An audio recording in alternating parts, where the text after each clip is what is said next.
พันแก้วหัวพันเรื่องจันทร์หูดเห็นว่าถาม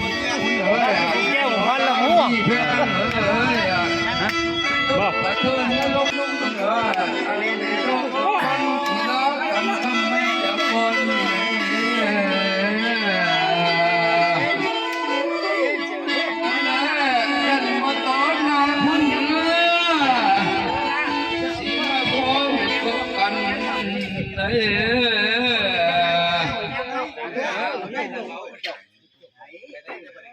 มันเด้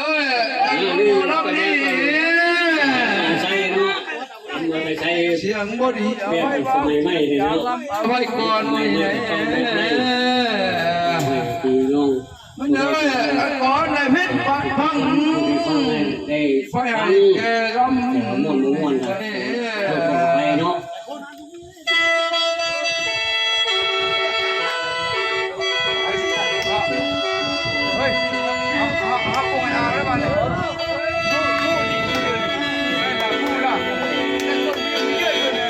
ตอนนี้กำลังสิเปลี่ยน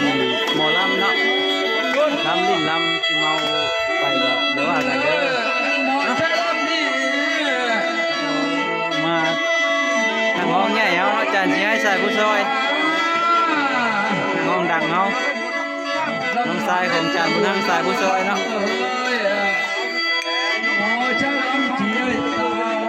ตอนนี้ก็เริ่มสิได้ที่ละเริ่มเมาเติบละทางลำไปน้ำเนาะก็เย็นไปน้ำไปน้องเลย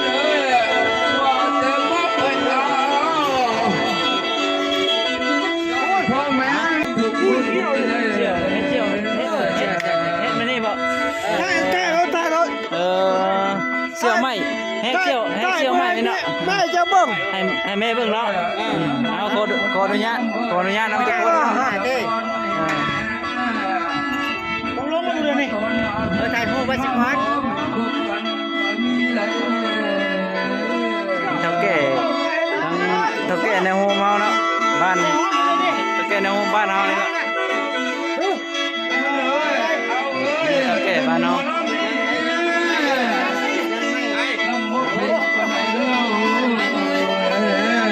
นี่ก็หมอลำบ้านเฮากันเนาะ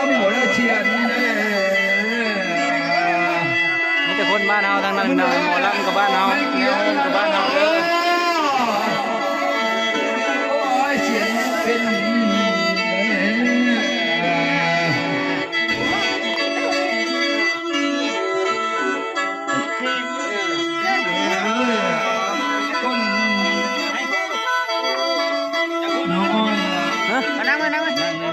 เดี๋ยว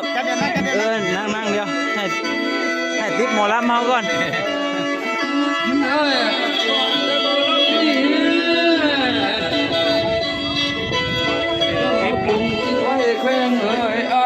นี่เปล่า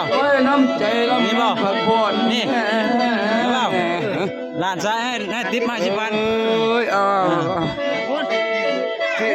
คุณ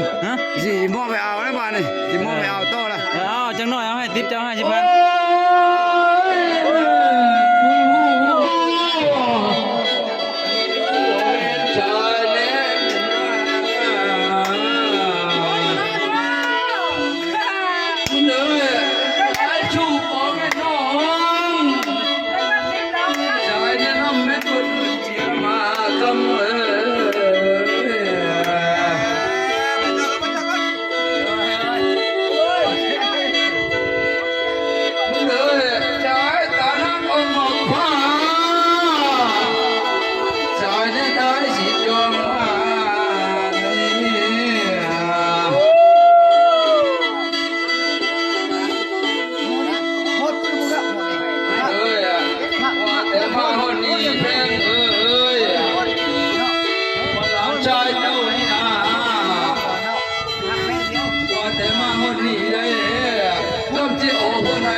คนให้ร้านใจหน้าแฟนเอ้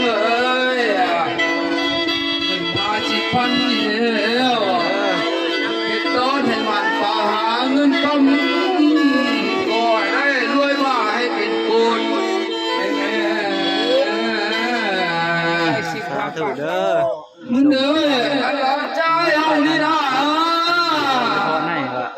ให้ได้ส เป็ ม นต้นมันป่าเงินเลยรวยมาไม่เป็นกุศลจะมีเหลือเจ้าความเท่า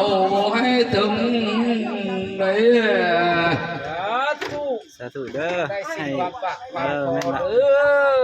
จะได้ลูกน้อยคานก้อยเข้าใส่นมเด้อ แม่น ให้เจ้าชุกเชมือมั่นเชมือมั่นเครือแก่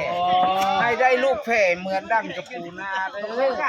ธุเด้อให้ได้สมความมุ่งมั่นพัฒนาของทั้งเฒ่าแก่ในห้องเฮา